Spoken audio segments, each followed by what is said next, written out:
মেয়েটি আয়নার দিকে তাকিয়ে মুচকি হাসতেই তার মাথার উপরে একটি তারা জ্বলজ্বল করে ওঠে। তার মানে মেয়েটি ফুল মার্কস পেয়ে পরীক্ষায় পাশ করেছে। এরপর মায়ার পালা, কিন্তু তার হাসি যেন কান্নার চেয়েও ভয়ঙ্কর। তার মাথার উপরে ভর করল কালো মেঘ, তার মধ্যে লেখা এফ অর্থাৎ ফেইল। এরপরেই মায়া জানতে পারে এই স্কুলে যারা 3 সাবজেক্টে ফেল করে তাদেরকে জানোয়ার বানিয়ে দেয়া হয়। কিন্তু মায়া এইসব গুজবে বিশ্বাস করে না, কারণ এটা হচ্ছে দুনিয়ার সবচেয়ে দয়ালু ম্যাজিক স্কুল। পরদিনই তার ক্লাসমেট 3 সাবজেক্টে ফেল করে। পরক্ষণেই তার চারপাশে ভয়ঙ্কর বজ্র ঝড় শুরু হয়। মুহূর্তের মধ্যেই ছেলেটি ধুলোয় মিশে যায়। এবার মায়া বুঝে যায় এটা শুধুই নামের ভালোদের স্কুল, কাজে না। এরপরেই শুরু হয় ইচ্ছা পূরণের ক্লাস।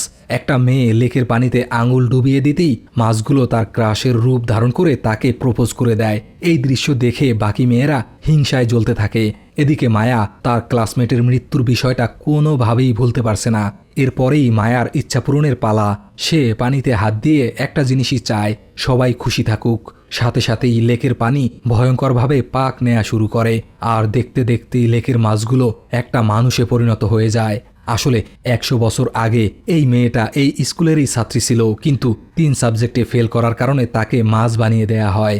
আজকে মায়ার কারণেই তার মুক্তি মিলল। মেয়েটি মায়াকে ধন্যবাদ জানিয়ে হাওয়ায় মিশে যায়। এই ঘটনায় হেডমাস্টারের চোখে জল চলে আসে।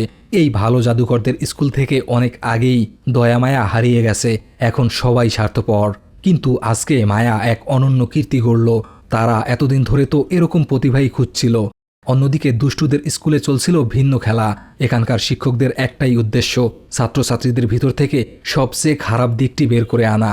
প্রথমেই ডাকা হয় এক বড়লোকের দুষ্টু ছেলেকে। তার মতে নেকড়ে সবচেয়ে ভয়ঙ্কর প্রাণী।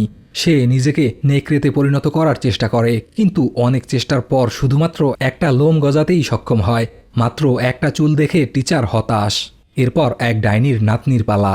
মেয়েটা তার দুষ্টু শক্তি ব্যবহার করে কাঠের টেবিলটা চকলেটের টেবিলে কনভার্ট করে দেয়, এমনকি টেবিলটি ভেঙে খাওয়া শুরু করে। এবারও টিচার হতাশ। হচ্ছেটা কি? এখন তার শেষ ভরসা সাদিয়া। কিন্তু সাদিয়া কোনোভাবেই নিজেকে দুষ্টু মানতে রাজি না, বরং সে বরাবরই ভালোদের দলে যেতে চায়। কিন্তু টিচার মানতে রাজি না, কারণ তাদের বাসায় কখনোই ভুল হয় না। তার ভিতরে নিশ্চয়ই দুষ্টু শক্তি আছে। সাদিয়ার পাকা পাকা কথায় আরেকটা মেয়ের মাথায় আগুন লেগে যায়। তার ঘাড়ের ওপর থেকে চুল সরাতেই বেরিয়ে আসে একটা ড্রাগন ট্যাটু। মুহূর্তের মধ্যেই ট্যাটু সত্যিকারের ড্রাগনে পরিণত হয়ে সাদিয়ার ওপর আক্রমণ করে দেয়।